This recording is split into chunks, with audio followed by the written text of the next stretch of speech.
The elders said the mountain was cursed.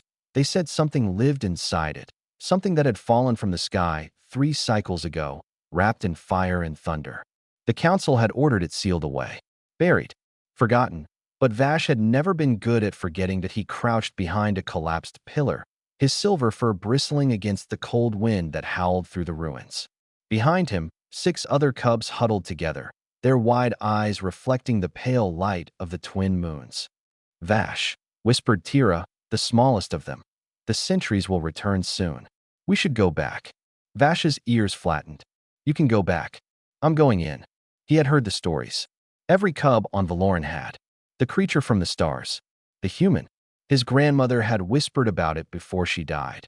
How the human had saved her village from the Hollowed Ones. How it had fought with nothing but bare hands and strange fire. How the council had thanked it by locking it away in the deepest cell beneath the Forbidden Mountain. It is too dangerous, they had said. It does not belong here. But Vash remembered his grandmother's final words, her trembling paw clutching his. It wept, little one. When they dragged it away, it wept. Monsters do not weep. He had made a promise that night. A promise he intended to keep. The tunnel was narrow and suffocating. Vash's claws scraped against ancient stone as he led the way, his breath forming clouds in the freezing air. The others followed in silence, their fear heavy but their loyalty heavier. They had been digging for 3 moon cycles. Every night, while the village slept, they had crawled through the forgotten passages beneath the mountain, clawing through rock and rubble with nothing but their bare paws and stolen tools. Vash's claws were cracked and bleeding now, but he didn't care. He was close. He could feel it. The air changed. It grew warmer, thicker, and there was a smell. Something unfamiliar. Something alive. There, Moreau breathed, pointing ahead to a door. Massive and ancient, carved from black iron and covered in warning glyphs. The council's seal. Vash pressed his paw against it. The metal was cold, but not frozen. Behind it, he could hear something. A rhythm. Soft and steady. A heartbeat. Help me, he said. Together, the 7 cubs pushed. Their muscles screamed. Their bones ached. But inch by inch, the door groaned open, revealing the darkness beyond. And then Vash saw her. The cell was barely larger than a burial pit. The walls were carved with containment runes that pulsed with a faint blue light. And in the center, chained to the floor by her wrists and ankles, sat the human. She was smaller than Vash had imagined. Fragile-looking, with soft skin the color of desert sand and dark hair that hung limp around her hollow face. Her eyes were closed, and for a terrible moment, Vash thought she was dead. Then she breathed. By the stars, Tira whispered. She's alive. The human's eyes opened. They were brown, deep and warm, like the earth after rain.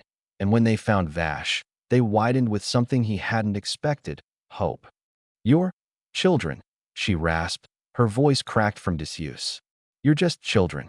Vash stepped forward, his heart pounding. Are you Kalen? The one who fell from the sky?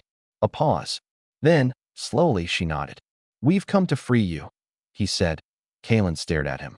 For a long moment, she said nothing. Then, to Vash's horror, tears began to slide down her cheeks. I've been here so long, she whispered. I stopped counting the days. I thought everyone had forgotten. We didn't forget, Vash said firmly. My grandmother told me what you did, how you saved her village, how you fought the Hollowed Ones when everyone else ran. He knelt before her, meeting her eyes. You're a hero, and heroes don't belong in cages. Kalen laughed, a broken, beautiful sound. A hero? I'm just a scientist. I crashed here by accident. I didn't mean to become whatever they think I am. Then what are you? Moreau asked.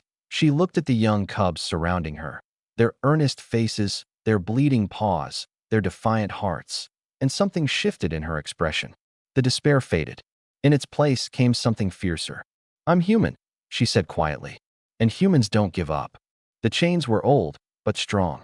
The cubs worked together, using their tools to pry at the locks while Kalen guided them with patient instructions. Her voice grew steadier with each passing moment, her posture straighter. When the last chain fell, she didn't move immediately. She simply sat there, rubbing her raw wrists, breathing.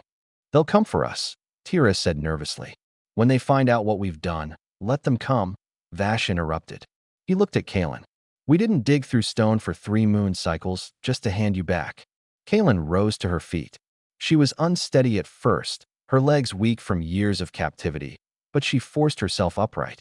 In that moment, despite her fragile form, she seemed to fill the entire cell. You risked everything for me, she said softly. Children, cubs, you did what no adult would do.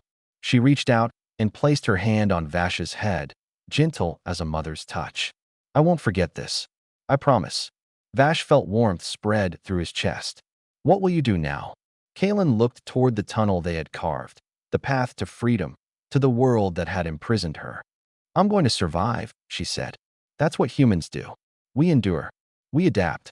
We get back up, no matter how many times we fall. Her eyes hardened with quiet fire. And then, I'm going to find a way home. She took her first step toward the light.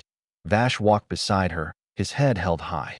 Behind them, the other cubs followed. The elders had tried to bury the truth, but some things, some people, refused to stay buried.